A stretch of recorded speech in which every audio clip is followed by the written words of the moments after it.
오늘 시편 88편 말씀은 시편 말씀에서 참 독특한 시입니다. 왜 그러냐 하면 이 시편 88편 말씀은 이 시편의 그러한 분위기로 본다 그러면 욥기보다도 더 어두운 그러한 느낌의 말씀이 바로 이 시편 88편의 말씀이기 때문입니다.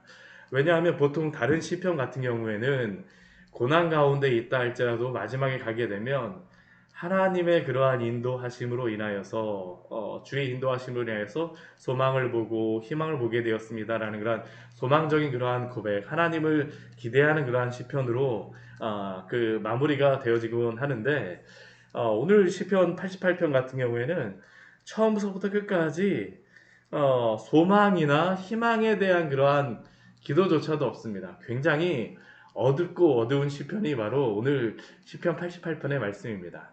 근데 우리가 인생을 살아가다 보게 되면 물론 우리 인생이 뭐 항상 어두울 수만도 없고 항상 밝을 수만도 없지만 이 고난과 어둠의 그러한 그 깊은 속에 들어가게 되면 다시는 빛이 없을 것 같은 그러한 생각이 들 때가 있습니다. 절망과 여러 가지 상황 가운데에 낙심하고 진짜 절망 가운데에 있는 그러한 게 나타나기 때문입니다. 철로 역정에도 보게 되면 철로 역정의 말씀 가장 거의 마지막 부분에 가서 크리스천과 소망이 거의 뭐 그 천국 도성길을 가다가 거의 뭐 포기할 뻔한 그러한 상황이 나옵니다. 그게 어디냐 하면 바로 절망의 거인을 만났을 때입니다. 어찌 보면 오늘 시편 88편의 말씀 자체가 이 절망과 어떠한 고난 가운데 특별히 오늘 시편 88편 말씀 같은 경우에 보면 이 죽음에 대한 그러한 부분이 굉장히 여러 가지로 반복되는 것을 볼 수 있습니다.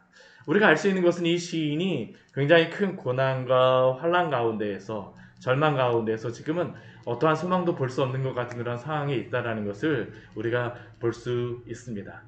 그러나 오늘 이 시편 88편의 시인이 그럼에도 불구하고 한 가지 놓지 않는 것이 있습니다. 그게 무엇일까요? 바로 기도하는 것입니다.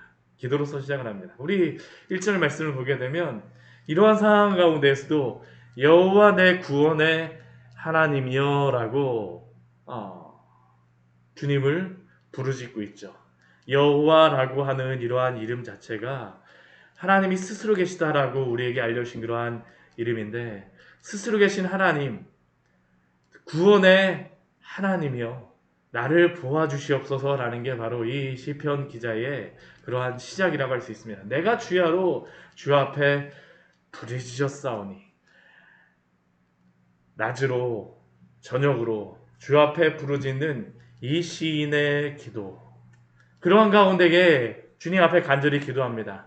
나의 부르짖음에 주의 귀를 기울여 주옵소서. 비록 내가 여러 절망 가운데에 굉장히 어려운 가운데에 지금 호흡의 거의 마지막에 다 있는 그러한 순간이라 할지라도 그러한 순간에서도 주께 부르짖사오니 주여 당신의 귀를 기울여 주옵소서. 지금 시인은 자신이 어떠한 사람이라고 지금 그 어떠한 상황 가운데 있다라고 고백하고 있습니까? 3절과 4절 말씀 보게 되면 나의 영혼에는 재난이 가득하며 나의 생명은 스올에 가까웠사오니 우리가 구약 성경에 보게 되면 이 스올이라고 하는 것은 죽음을 의미하는 것입니다. 죽음. 뭐 지옥이나 그러한 의미보다는 죽음을 의미하는 것입니다.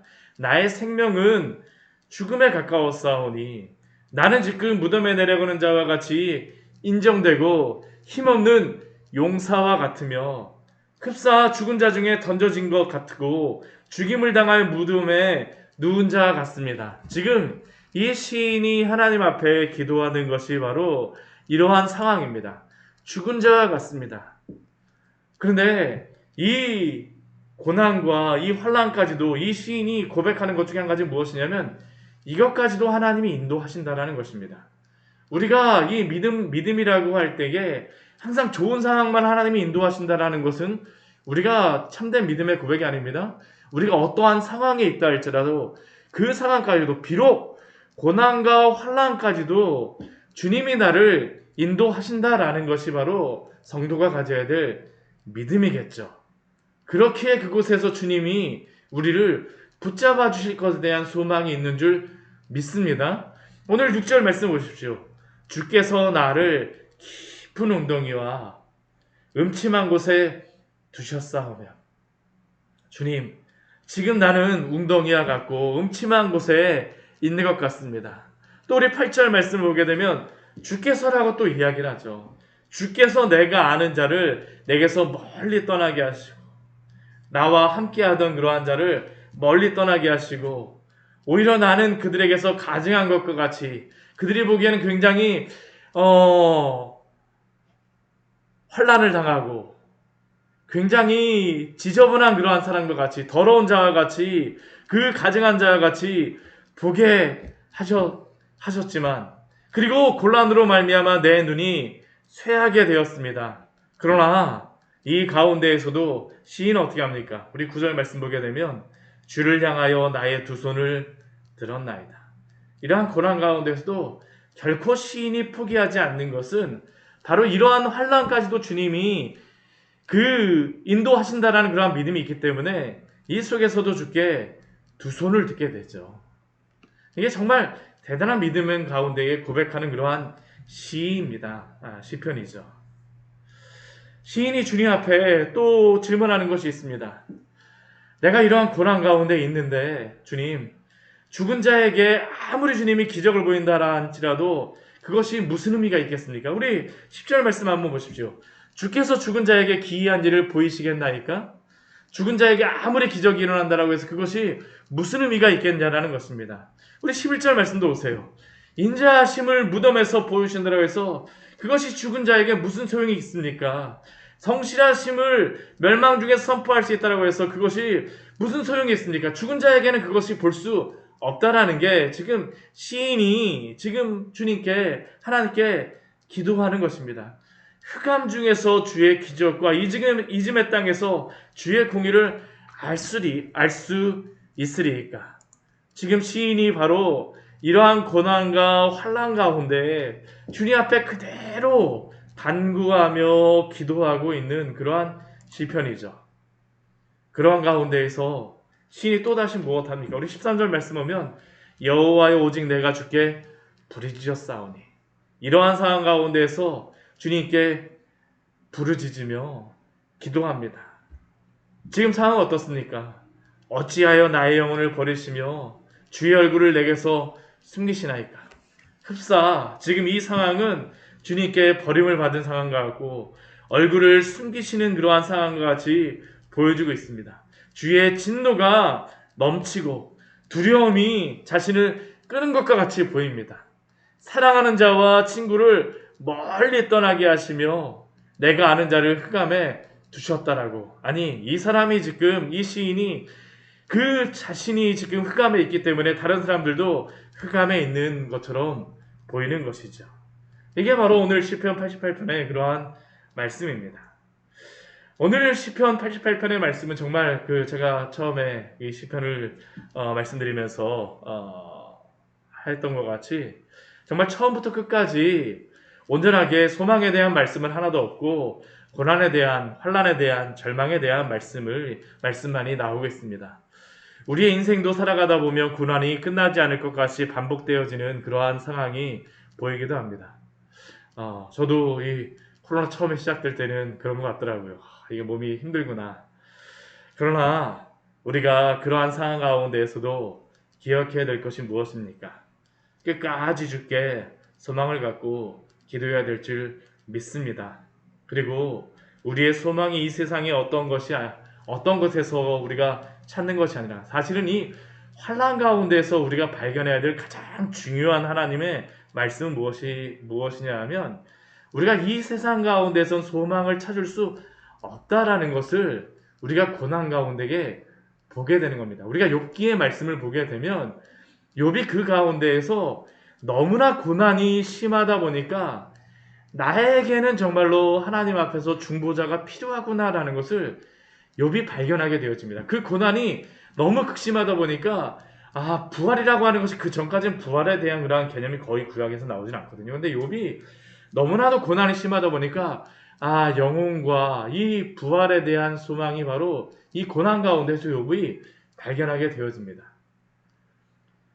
우리의 소망이 이 땅 가운데 있는 것이 아니라 오직 주님께만 있음을 우리는 이 고난과 환난을 당할 때에 기억하고 끝까지 주님을 찾고 의지해야 됩니다. 이것이 바로 이 고난 가운데 주님이 우리에게 깨닫기를 원하시는 교훈이죠. 그런데 오늘 시편 88편의 말씀은 아무리 고난이 심하다 할지라도 이런 끝없는 절망만으로 표현되어져 있기에 사실 우리가 아무리 고난이 있다 할지라도 죽음이 우리 앞을 가로막는다 할지라도 그리스도인들에게는 소망이 무엇입니까? 부활에 대한 소망, 주님의 나라에 대한 소망이 있지 않습니까? 근데 이 시편 88편 같은 경우는 이 고난으로 시작하여서 고난으로, 절망으로 시작하여서 절망으로 끝나고 있기에 이 시편을 인간에게 주어진 그러한 시편으로 생각을 하지 않습니다.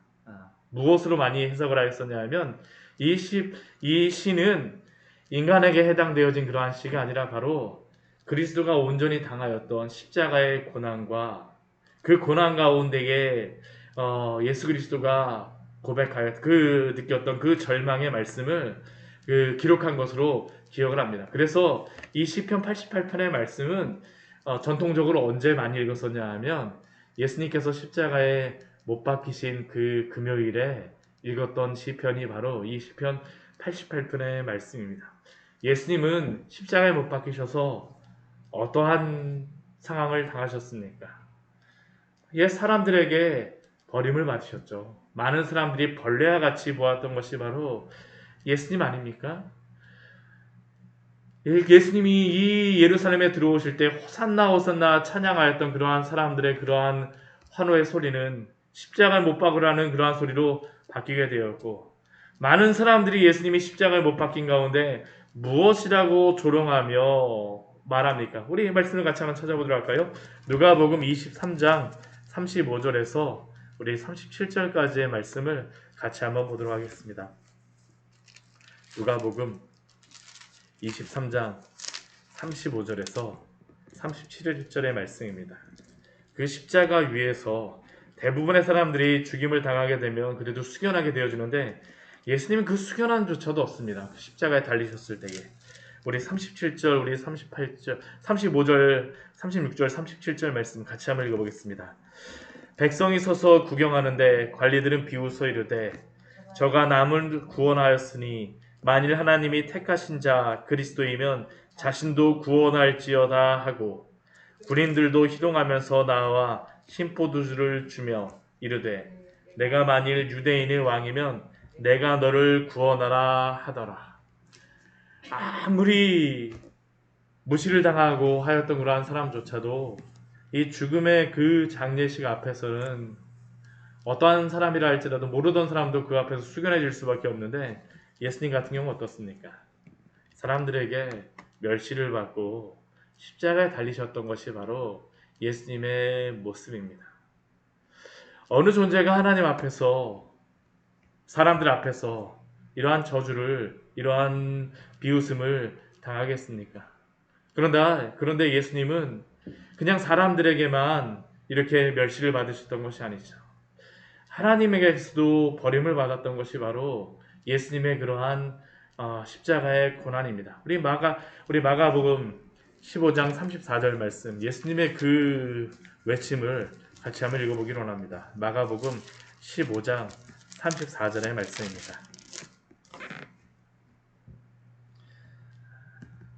같이 읽겠습니다. 제9시에 예수께서 크게 소리 지르시되 엘리 엘리 라마 사막다니 하시니 이를 번역하면 나의 하나님 나의 하나님 어찌하여 나를 버리셨나이까 하는 뜻이라. 어느 존재가 하나님 앞에서 이런 하나님의 저주를 받을 수 있겠습니까? 그러나 예수님께서는 오늘 시편의 말씀과 같이 온 인류의 죄를 짊어지시고 아니 나의 죄를 지시고 하나님 앞에 저주를 받으셨습니다. 우리가 당해야 될 하나님의 그 저주를 예수님이 짊어지신 것입니다. 우리가 많은 사람들 앞에서도 이러한 일을 당할 때 얼마나 모멸스럽습니까? 근데 창조주 하나님 앞에서 우리가 이렇게 서 있다는 것은 어떠한 피조물도 버텨낼 수가 없죠. 그리고 예수님이 이렇게 저주를 받으심으로 말미암아 우리는 어떠한 자가 되었습니까? 하나님 앞에서 의로운 자가 되어진 줄 믿습니다. 이사야서 53장 5절과 6절의 말씀은 우리에게 이렇게 말씀하지 않습니까? 그가 찔림은 우리의 허물 때문이요 그가 상함은 우리의 죄악 때문이라. 그가 징계를 받음으로 우리는 평화를 누리고 그가 채찍에 맞음으로 우리는 나음을 받았도다. 우리는 다 양 같아서 그릇 행하여 각기 제 길로 갔거늘 여호와께서는 우리 모두의 죄악을 그에게 담당시키셨도다. 또한 고린도후서 5장 21절 말씀은 우리의 그러한 구원과 예수님의 고난을 이렇게 말씀합니다. 하나님이 죄를 알지도 못하신 이를 우리를 대신하여 죄로 삼으신 것은 우리로 하여금 그 안에서 하나님의 의가 되게 하려 하심이라. 아멘. 죄를 알지도 못하신 이를 우리를 대신하여 죄로 삼으심으로 우리는 그리스도 안에서 하나님의 의가 되어진 줄 믿습니다. 말씀을 정리하도록 하겠습니다. 우리는 고난 가운데 있을 때가 있습니다. 그러나 그 고난의 때에는 하나님이 어떠한 분인가, 오직 하나님만이, 우리 주님만이 소망이라는 것을 깨달을 때입니다.